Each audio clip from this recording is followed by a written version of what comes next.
Hey everyone, it's Will, GamerDad, with another video for you.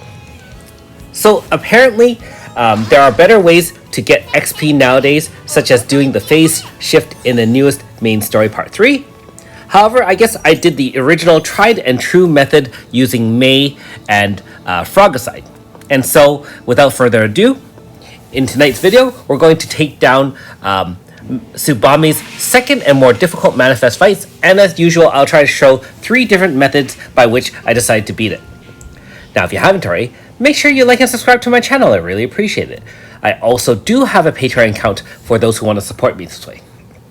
So of course, clearly, manifest fights are not as difficult as some of the newest, toughest content in the game, and that's actually partially why I enjoy them so much. It gives us a little bit of a puzzle to solve. However, it is not something you have to bang your head against a wall repeatedly and just lose over and over again. And so in our first example, we are using the same team that I did when I fought it the first time. However, upon further experimentation, it was easiest to lead out with a one-turn AF. And the reason why is if you don't lead out with a one-turn AF, the clone or the twin of Tsubame will hit you for substantial amounts of damage, usually KOing one unit. And so by doing a one-turn AF, you're allowed to put up your buffs, debuffs, and so on and so forth. At the end of AF, I used Yukino AS's shield to shield any damage 5,000 or less, and with triple debuffs from power from both AS Sheila, True Manifested Suzette, as well as ES Sakia, we aren't gonna take a lot of damage. Note that at the 50% HP stopper, the clone does die and regenerate, and so the buffs and debuffs are all gone.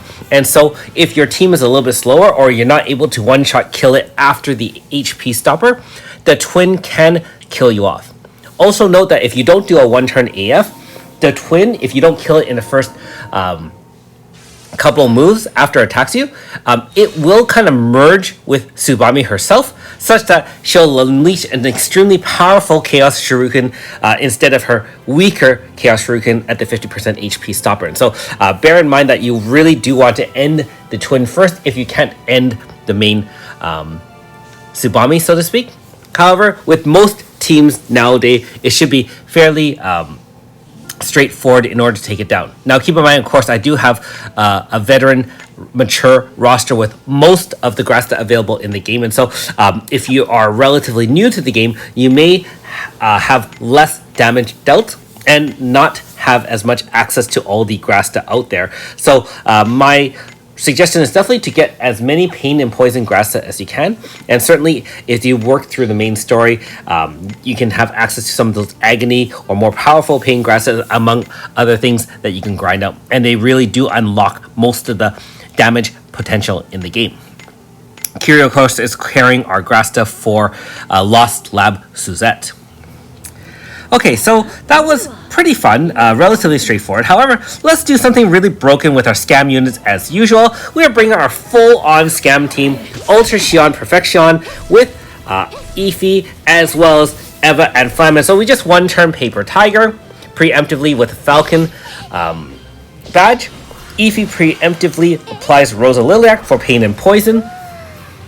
And really all that's needed is to blast away with both Icicle Zorch and Neptune.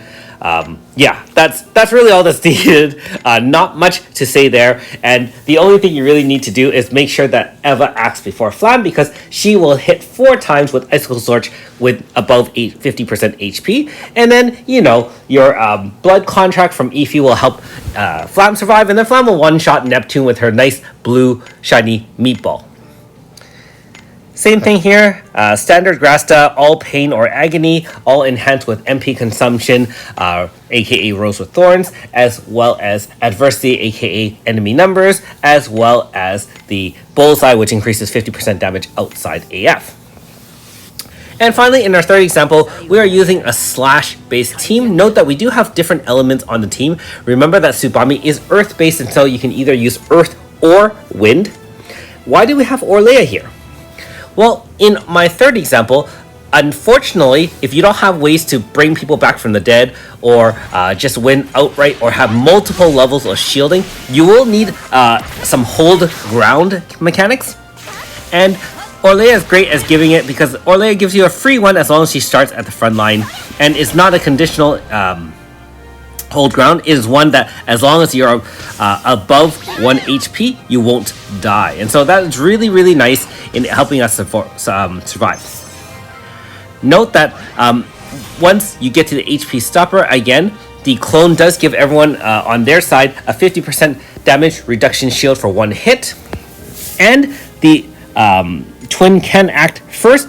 Note that it again does not have any debuffs, and so if you're not able to act first and debuff it, you can clearly take a lot of damage.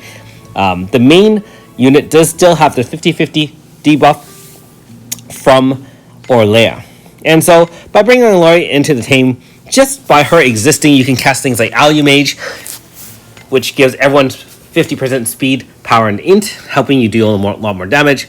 And I just used True Manifested Nagi to finish it off, although I'm sure you can use any number of teams to do it at this point. Even free teams can do that as well. And so here's the standard Grasta and so on and so forth. And again, Tsubame can carry Eastern and Glutton for the team. Thanks for watching. We'll see you next time.